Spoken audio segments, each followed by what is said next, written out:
the real thing. Like for example, it is the light which is there manifesting as the fluxing movie on the screen.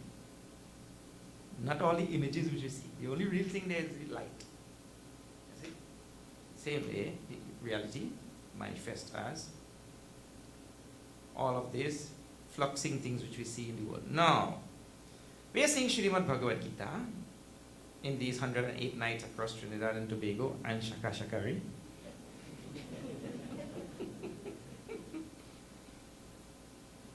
Today is which night? 21st night. It's going so fast. Really? Is it? Yeah, it's a flux. Yeah. But it's flux going fast. Because when we started, we Swami, 108. When you go finish? I say after 108 days you go finish.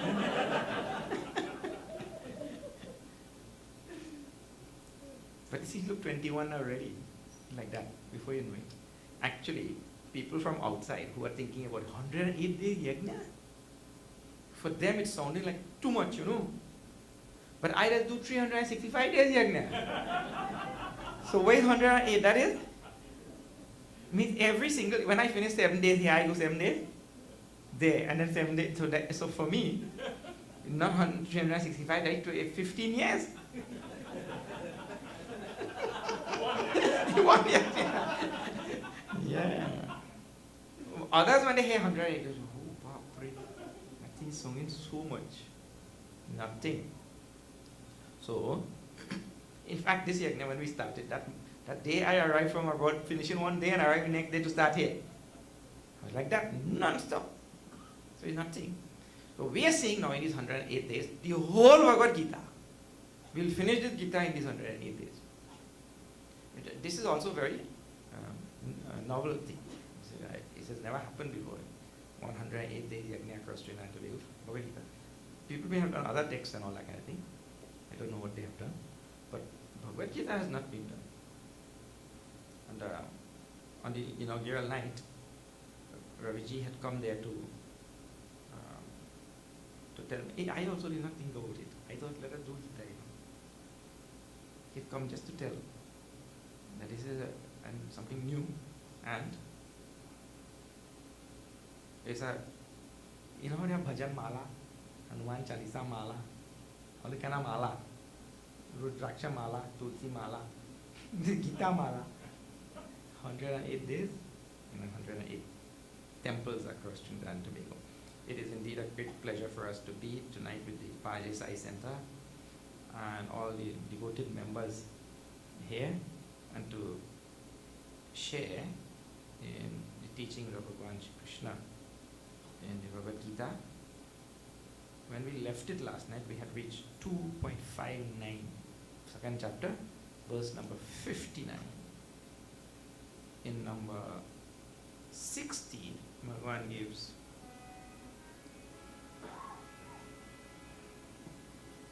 a little warning. What has been going on in number 50, up till number 59, from 55 to 59? Arjuna asked a question in 54. What are the lakshanas, qualities, traits, characteristics, behavior patterns of a Mahatma, a realized soul? That was Arjuna's question. In this portion of Gita, he is called as Sthita Prajna.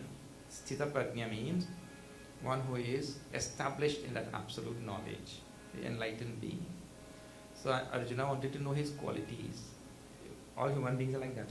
Arjuna is a very normal person, like all other people. The moment you tell a person, come, they sell a nice ice cream there. What a person asks the first thing, which flavor? Isn't it? He wants to know the description of that. And people choose all sorts of things for strange reasons also. Some people choose for the flavor. When they go there, they look at the color here like a color. He forget about flavor now, he's thinking about color. He goes to our next color. Human beings are very, very peculiar beings. So here, Arjuna, Bhagavan presented this idea of enlightenment, moksha, mukti, liberation. He presented this idea from from verse number 11 all the way down to verse number 53. But when the Lord is presenting the idea of moksha, mukti, Arjuna wants to know, tell me, I want to know about this person who is liberated, who is mukta. Mukta Purusha is called. Enlightened. I want to know what his qualities. Because the natural question, okay, you talk about this great enlightened being, but you know, I've never seen one, so describe him for me. I've never seen. Describe the person. Let me tell you something. Arjuna until that time had considered Lord Krishna to be his friend only. There is a dost, you know, body in Trinidad, partner. So he wants to know about his enlightened being. So the Lord has described that so far. Now, and he continues to the end of this chapter. He'll go on describing the Sthita Prajna is called. But now he gives a warning on this path of spirituality and the path of enlightenment. He tells how careful we have to be. Shri Krishna Sharanam Mama, Shri Krishna Sharanam Mama, Shri Krishna Sharanam Mama, Shri Krishna Sharanam Mama, Shri Krishna Sharanam Mama, Shri Krishna Sharanam Mama.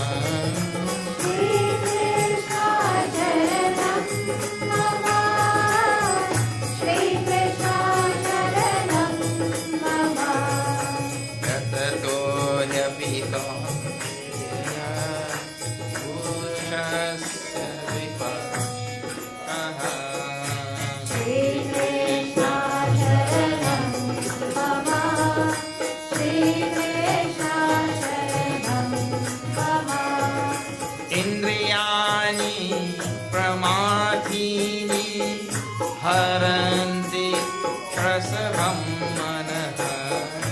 Shri Krishna Sharanam Mama, Shri Krishna Sharanam Mama. Tani sarvani samya yukta asta manvaraha. Shri Krishna Sharanam Mama, Shri Krishna Sharanam Mama. Vashehi yasya indriyani tasya prajna pradhi. Shri Krishna Sharanam Mama, Shri Krishna Sharanam Mama. Shri Krishna Sharanam Mama, Shri Krishna Sharanam Mama,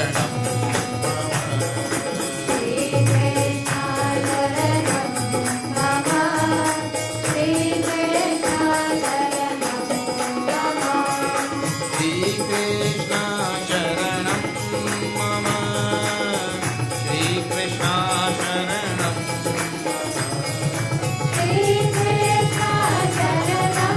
Mama, Shri Krishna Sharanam Mama, Shri Krishna Sharanam Mama,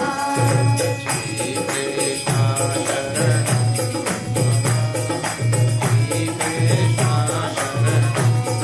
Mama, Shri Krishna Sharanam Mama, Shri Krishna Sharanam Mama. Bole Krishna Kanhaiya Lal ki jai. Yatato hyapi kaunteya purushasya vipashchitaha. Vipashchitaha means one who is wise. Vipashchita. One who is wise. There are two types of people in the world, those who are wise and those who are otherwise. Vipashchita means those who are wise. And he is yatataha. Yatataha means he is striving diligently to reach the state of enlightenment. O Kaunteya, for that person, indriyani pramathini haranti prasavam manaha. For that person also, his turbulent senses sweep him away from this path And he gets all involved in all worldly things again. And this thing you see all the time. And you see, in every individual sadhak also, so many of these type of things will be there. You take a resolution, you're going to do japa, you're going to do this, you're going to do that.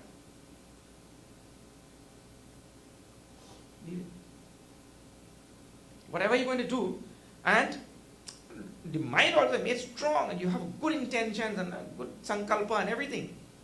And do that japa there, and then you sit down. Sit down. Then you hear something. Some thought come in the mind. You hear jingle on television. Never television, because you take off yours. Something, and he sends something come to the sense organ somewhere. Or if not the ears and eyes and all, the skin. Only when you sit down for japa and meditation, then the back that itch. And the way you can reach it to. The sense now pull away the attention. Right sense of touch, pull away the attention. Now put on the mala. The senses sweeps away even the man of wisdom also, sense organs. Therefore, in the next verse says, Tani sarvani samyamya, having controlled all of them, yukta asita matparaha, sit resolutely with your mind firmly fixed on me, holding me as supreme Lord of the universe. Vashehyasyendrayani tasya prajna pratishtitha. That person who could achieve this, pull all the senses, kurmangani vasarvashaha, like we saw last night, like a turtle withdrawing all of those senses. What is being spoken about here? The person Arjuna is asking about, who is sthita prajna. This is one of his trait, characters, his guna. What? He is able to hold all his senses in check. Whatever is going on there, leave it. Hold all the senses in check. He can leave whatever is happening. I tell you a classic story which happened for real. I was staying in Vrindavan for a few months. I met one Swamiji. He said there's another brahmachari in that room there. There's a big room. Both of you can share that room. I said, I'll take it, Swamiji. I stayed in that room with that other brahmachari. So he used to sit down to do japa like this. Om Namah Shivaya. Om Namah Shivaya. Om Namah Shivaya. And then anything going on around, he used to look this side. Om Namah Shivaya. Om Namah. Sometimes he open one eye. Om Namah Shivaya. Om Namah Shivaya. I used to observe this brahmachari. Young brahmachari. I used to wonder what's going on with him. What is he doing?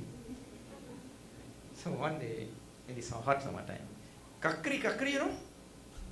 This little moss melon, this little thing. And in Vrindavan, in the hot season, we get some sweet ones, you know. In India, in the hot season, you get those nice sweet ones. I went on by the market, and I smell high too. I went on the market and I buy a couple of them, come back. When I opened the door, you say, Om Namah Shivaya. You close out, Om Namah Shivaya, Om Namah Shivaya. I went in the kitchen, cut one of the kakri. Pick it nice and cut it, and I put it on a plate. I come and I put it arm's length from where you were sitting. I put the plate right here. Om Namah Shivaya. Om Namah Shivaya. Om Namah Shivaya.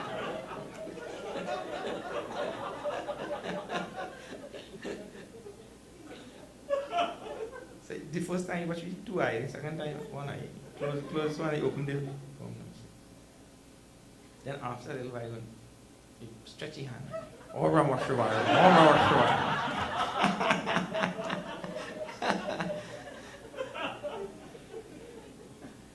We're talking about from this ordinary level to all the way to Vipaschitaha, person even at the tail end of his spiritual sadhana is prone to the whims and fancies of the senses. The senses can pull that person and throw him down even from that height. Tremendous thing. Indriyani pramathini haranti prasabam manaha, steals away the mind. The senses steal away the mind. And take it, before you know it, you're doing japa, the mind is gone. I told you, the second chapter is where Bhagavan plants all these seedlings, Those seedlings will grow in all the other chapters. Arjuna himself will ask Bhagavan, and he'll use the same word also. And Bhagavan is so compassionate and so nice. See, Bhagavan said, Indriyani pramathini haranti prasabam mana. Pramathini word. In the senses, they churn and they take that mind like that. Throw him, senses.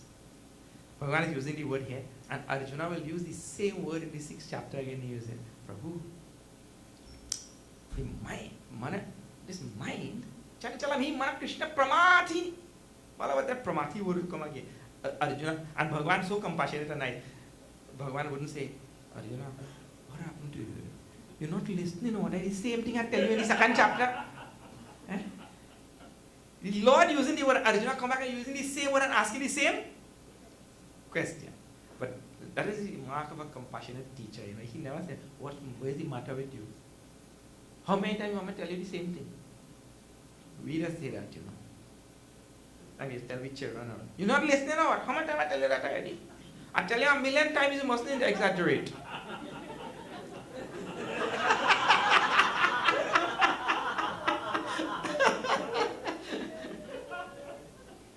We like that kind of phrases, Anyway, so Bhagavan is talking about the nature of the senses and the mind and how it steals away the individual. He goes gone, daydreaming, roaming. This roaming word, we have to be careful. Nowadays, that means something else. When you go to some other country, your phone gone to roam. I don't know how they use all this language. Your phone in your pocket, but you go on roaming. Nice language. Now comes two most famous verses in this book, 2nd chapter. Very, very famous verses. Why it is called the ladder of descent. How an individual falls and gets destroyed in this world, the ladder of descent. And Bhagavan does it with such wonderful eloquence. He presents these lines of this verse. So it is quoted often by people. How a man destroys himself. How the individual jiva destroys himself. Destroy himself means what? How he gets bound eternal in this ocean of samsara, never to come out. How he stays here. Very, very famous. Dhyayato vishayan pumsaha Sangasteshu pajayate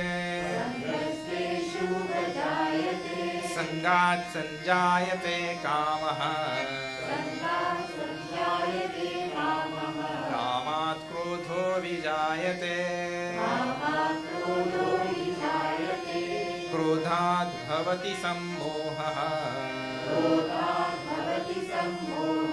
Sammohat smriti vibhramaha Smriti bhramshad buddhi nashaha Buddhi nashat pranashyati Buddhi nashat pranashyati. Now please remember where the verses are coming in. It is coming in a section where Arjuna asked the question. What is the question? Tell me the lakshanas, gunas, qualities, traits, characteristics of a sthita prajna, an enlightened being. And that's what I want to know. And suddenly how this thing comes in here. So in the previous 2 verses which we saw also, Bhagavan is first giving the gunas and lakshanas of an ordinary person, of a sadhak who is striving. And then at the end he says, he is sthita prajna, he is enlightened when he has transcended this durgun, this defect or fault.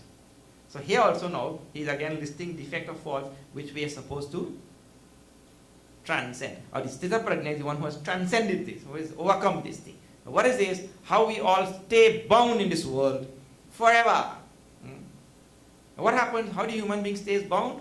Because he is attached to worldly things. And how this attachment comes and how his desires keep him bound and all that. Now this is what is given in the verse. He says, Dhyayataha Vishayan Pumsaha.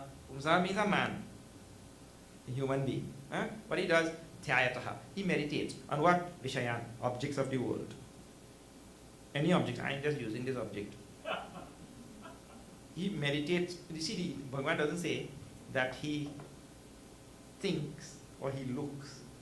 He meditates. And he looks with such concentration, such single pointedness, chitta ekagrata. You see yourself, when you like something or when you want something, right? When you're fond of something and you're passing in some store and that thing is there in the shelf. Or nowadays you don't have to pass in the store, you go online. Right?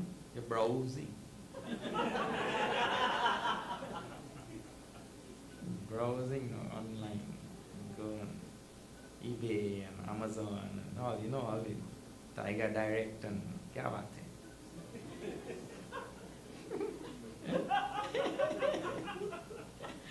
Yeah, still watching through windows. Correct, that is true.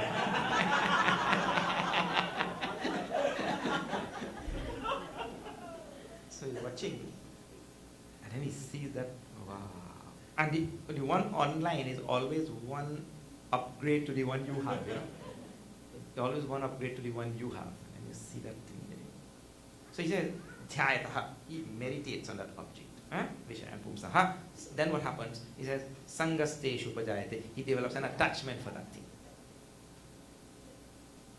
Sangasteshu Upajayate. He gets attached to that. What's the meaning of attachment? Attachment means he feels now that without that thing, my life is not going to be complete, my life is not going to be happy, my life is not going to be smooth, harmonious, my life is not going to be worthwhile. He feels that without that, I am totally incomplete. I have to get that thing to complete. But this is all going on at a very subliminal level, at a very subtle level. He doesn't think about it loudly like that, right? It's going on deep down inside. Now, that means to say, and it is amazing thing how the world is presented very nicely. Sometimes a person has one of something, and they see the other one to complete the pair. Without that, my life totally incomplete, So Dhyayato Vishayan Pumsa Sangasteshu, develops an attachment for that thing. And I told you attachment with my life is not going to be complete, happy or whatever, without that thing. That is the meaning of attachment. Third thing. Sangar Sanjayate Kama. Now there is a desire for that thing. I have to get it. I want it. That is the third step. Now that is where all the danger comes now. When kama, desire comes, and that could be for anything tangible, intangible, seen, unseen, known, unknown, anything. You don't know, you just hear from somebody. Like I give you a simple example. I just had a yajna in abroad. So in that place where I go on there, I tell them, I meet some person who had come to Trinidad, right? One person was present there who had visited Trinidad. So that person immediately when they saw me, Swami, what about the doubles in Trinidad? So all the other people who were sitting there who had not been to Trinidad, they asked me, what is doubles? Well, this fella started describing and I start describing these doubles, right? So them never see doubles there. First they hear the name too. This unknown object. But the way that is described, everybody looking forward now for doubles. And that's why they put it in the airport. When you land, you get one time, So, that's what a known object, unknown object, seen object, unseen object, anything, tangible, intangible, subtle, gross, anything. Once that comes to that mind, he wants that thing. That's called desire. Calm. Now, I told this is where the dangerous step comes in. What is the dangerous step? In this karma, anything that happens thereafter is down the chute. See, if you have a desire for something, if that desire is fulfilled, Desire is fulfilled. You get the thing. Then, see, desire is an energy which is there inside. You know, when you desire something, that is an energy lurking in the heart. Desire, I want it, I want it, I want it, I want it, I have to get it. That is the energy inside. Right? So when it is fulfilled, that energy metamorphosizes into greed. The same karma energy now changes into greed, because when you get one, you want two. When you get two, you want four. And this human being, he doesn't know any limit for anything. He knows limit for nothing. So the desire fulfilled leads to greed. Okay, theek hai. If it is not fulfilled, then that energy changes into anger. Who prevented me from getting it? How dare he? Like when you want something and somebody comes in between you and the object of your desire. Anything, huh? When you come home and you want that your wife must have some garam, ekdam first class masala chai ready for you there, right? And then that's the desire, right? When you come home, no masala chai. No chai, no masala, no wife too, she gone somewhere.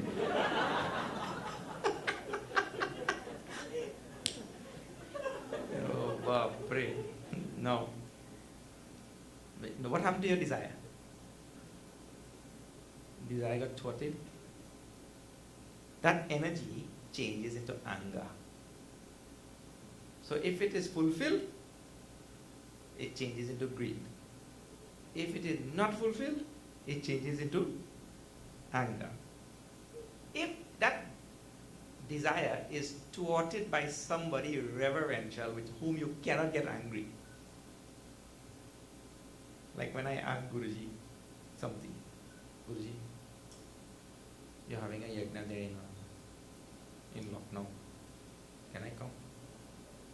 No? Why? What you will do there? Stay right here and do your work. No, you can't get angry with Guruji, you know. Desire unfulfilled, thwarted by somebody who is reverential. No, you can't get angry with Guruji. Now, that same energy now is transformed into depression. I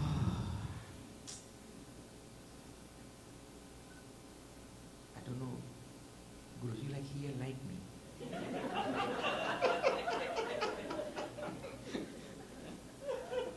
You see what I'm talking about? That energy changes into depression. If that desire is fulfilled for somebody else first, and you didn't get it, that same energy changes now into jealousy.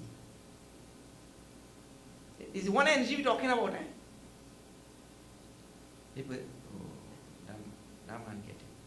Then you start thinking, no, how he is deserving and I am not deserving. And you know, jealousy is like the crab in the barrel kind of thing. Eh? If he flying high, I have to pull him down. Yeah, I have to pull him down.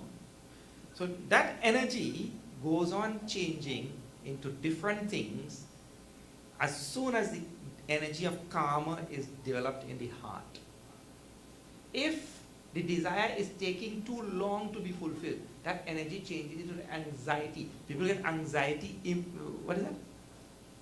Attack. It is that same energy which is changing into different things. So when you reach this stage, and see where it starts, dhyayataha vishayan pumsaha, he meditates on this object.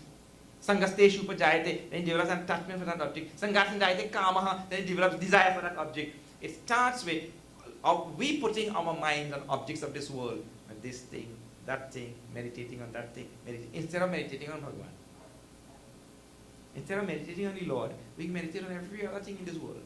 And we know such detailed nuances of every little thing. Every little thing. And these people who design things, they design things only to catch your senses because they know this is the way you think. So when they bring out one model of the phone, that phone, they'll keep it for 6 months, and then in 6 months they bring out the next model and only put one additional feature. This fella feeling now, look at me, I don't have that feature on my phone, and my friend have it riding. I have to punch in 4 numbers to get into my phone for the password. This man have touch, finger touch, ID and thumb. Look, he phone have it on my phone. No, so one additional feature he get.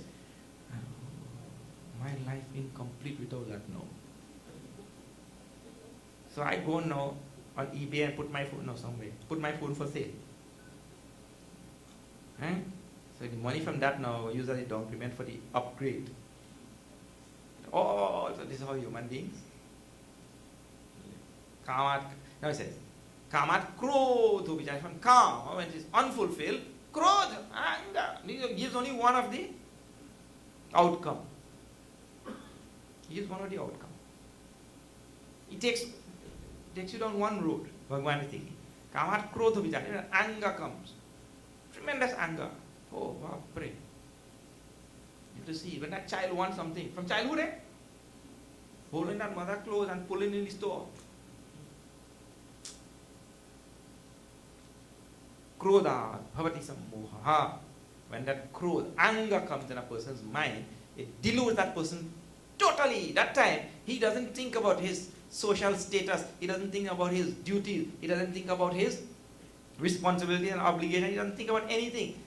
When that anger comes, man, whoever is there, he let them have it. Isn't it? I say in English. Let them have it. More deluded, totally deluded. Forgets everything about his status and all.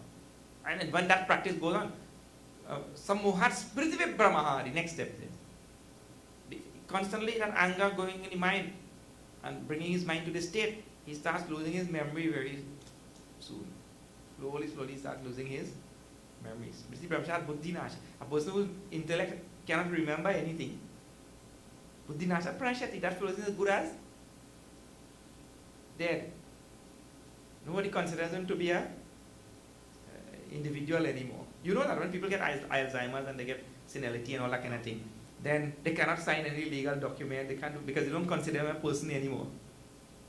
Buddhinasha pranashati, buddhi gone. That intellect gone. Why? Because memory gone. Why? Because the intellect was deluded, caused the memory to go. Why it became deluded? Because too much of anger welled up inside. Why too much of anger? Too much of desires. Why too much of desire? Meditating on worldly object. This is the 2 verses. And a tremendous presentation by Bhagavan. Unless human being stays in this. Now when he dies, he says, later on we'll see, when the person dies in that state, because the intellect has been destroyed, means he is total tamas.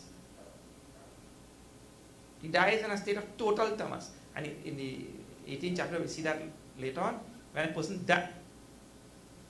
18th chapter? 14th chapter. When he dies in that state, he goes to the lower species. Dying in a state of tamas takes us to the lower species. Then he go through the gamut again, born as a frog, dog, hog, monkey, donkey, anything. And then again come back to the cycle. And this is called bondage. So this is what he means. This person gets destroyed. Pranashyati. Smriti Prakashananda, Buddhinasha, Pranashyati. That is it. So we have to spend our time giving up all his likes and dislikes, and again he continues in the next verse.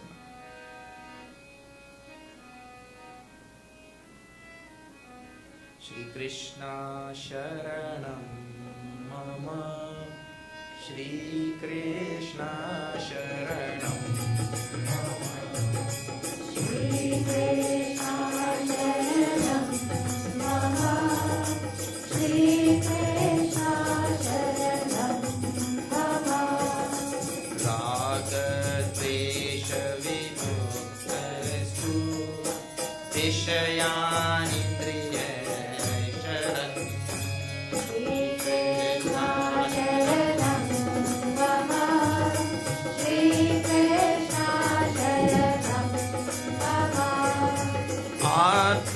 Vasya Vidhyatma Prasada gacchati. Shri Krishna Sharanam Mama. Shri Krishna Sharanam Mama.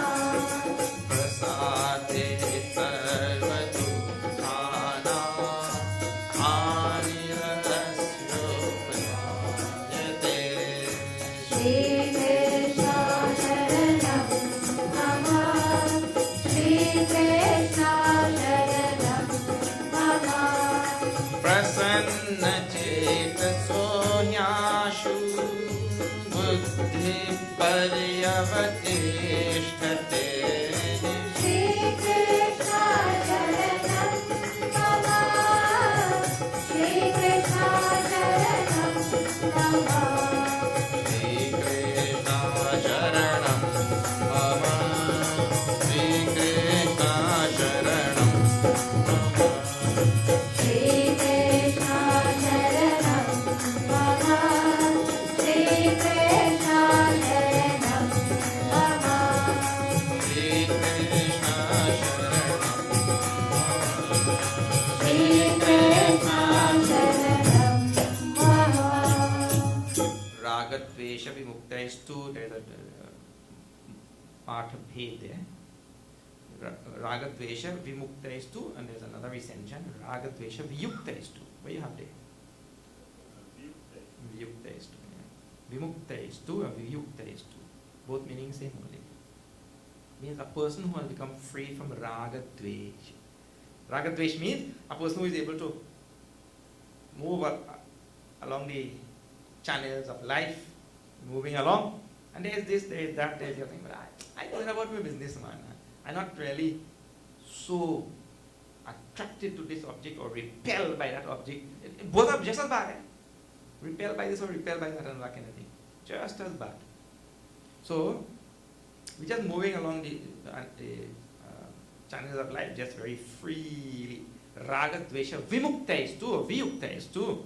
Moving along without being attached or repelled in this world. Then vishayan indriyais charan. With the senses seeing everything. My eyes and everything seeing. I'm seeing what is going on in the world. But I don't have to be attached to this and attached to it. Or repelled by anything. You know? I don't want to watch there. I don't want to see that. And my blood crawling. No. I okay. Atma vashyayate atma prasadam adhigacchati. That person who is totally taken up with the atma, the self, the inner self, while he is walking about in the world. See, and this is a very important point. I want to impress this point on your mind. Bhagwan is not talking about sannyas and running away from the world and one sitting somewhere where you are not interacting with things of the world. You have to be right in the mid. You have to learn to swim in water. Where you go learn to swim in your bed or what? Correct. Learn to swim online.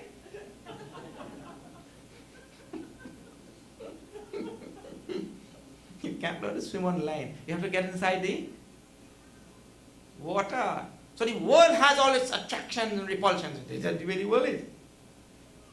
You will have this attraction and this, this thing will attract you and this thing you will be so. Today, I saw, that was such a tremendous video. A father holding a toddler. That boy cannot be more than 3 or 4 years old. And the father taking the cigarette and putting it in his mouth. And it have a glass in front of it, but glass they have beer too. So he taking a pull and he taking a drink. 3, 4 years old. Now see how this world will have disgusting things like that, right? It is absolutely disgusting. And then the world will have real nice, attractive things,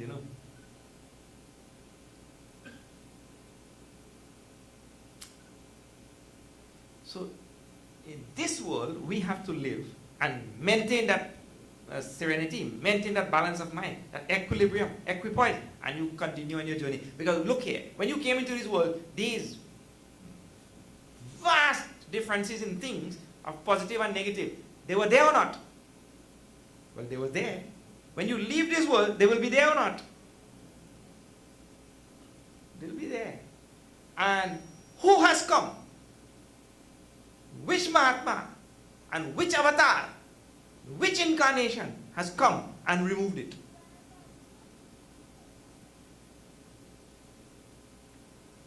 None. Because that is the very definition of world. Dvandva sansara is called in the Bhagavad Gita. It is a sansara is made up of pairs of opposites. And nobody could remove it. And human beings have made great experiments in the history of civilization to try to remove these pairs of opposites. Little does he know. Like, for example, the great experiment in communism was to remove poverty, inequality. Increased it, yeah. Foolishness, actually. When you look at this world, you just look at the definition of world. Definition of world is, and see, it is there packed into every atom. How you will change the configuration. There is positive and negative. That is the nature of the universe. First you accept that. Then you walk along this life, accepting both and keeping your balance. Yes, this is the way the world will be. Now some people say, but Swamiji, when you talk about this kind of thing, but then you say, there's so many evil things going on in the world, poverty going on in the world, oppression going on in the world, this, that. But you shouldn't try to remove it. We say, yes, you try to remove it. That is your means to liberation. Don't think that you will be able to remove it. It is only a means to liberation. Every means have their limitations. You will not be able to remove any of the negative things of this world. It will always be like that. But in trying to remove it, you will get your moves. Like, a classic example is the stain on this. When there's a stain, cashew juice. Things stained really badly. You fall there. So you put some detergent and you try to rub it out, right? When you've done all that and you look, the stain still there. But let me tell you something. Your hand will get real clean. Yes. The stain will there persist. But your hands will become very clean. It is exactly the same thing with this world and the negative things which you are trying to remove. You or no avatar or incarnation or Mahatma saint, no single being could remove. That is the way the Lord has made the world.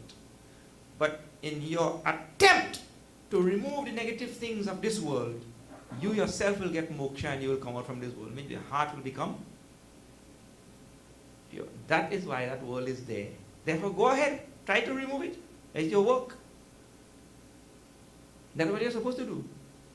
You see?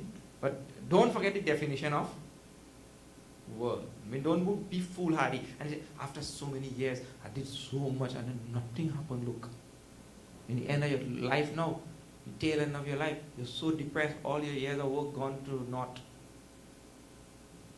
If that is what you're working for, you will be totally disappointed. Don't make any appointment with the future. You just do what you are doing now and leave the rest in the hands of Bhagavan. As we see, we've been talking about that in the last few days also. Leave everything in the hands of Bhagavan. He says, Atma Vashya Vide Atma Prasadam Adhigacchati. Prasade Sarva Dukkhanam Hanirasyopajayate. That person who is taken up totally with the Atma, taken up with the self, he goes to the state of prasad. Prasad means a state of serenity, tranquility, calmness, ease. Are those words? Ease. Otherwise, all the time, we frown in and face. You know that kind of thing you're talking about? Ease. Everything should be. He reaches that state. Prasade sarva dukkhanam hanihi asya upajayate. And in that state of ease, tranquility, equipoise, that state of serenity, what happens? All his sorrows vanish. Prasanna chetaso hyashu. buddhi paryavatishthate. And in no time he gets established in that supreme state. Quickly he gets established in that supreme state. That person is called as sthita prajna. You see how many things he has to give to tell about the quality of this sthita prajna. So one of the great qualities coming through all of this of sthita prajna is he who is all the time in a state of serenity. Very serene. In English language, he doesn't lose his cool. Huh? He just feels cool all the time. He's like the letter B. The letter B. The letter B is the coolest letter in the alphabet. Because letter B is between A and C.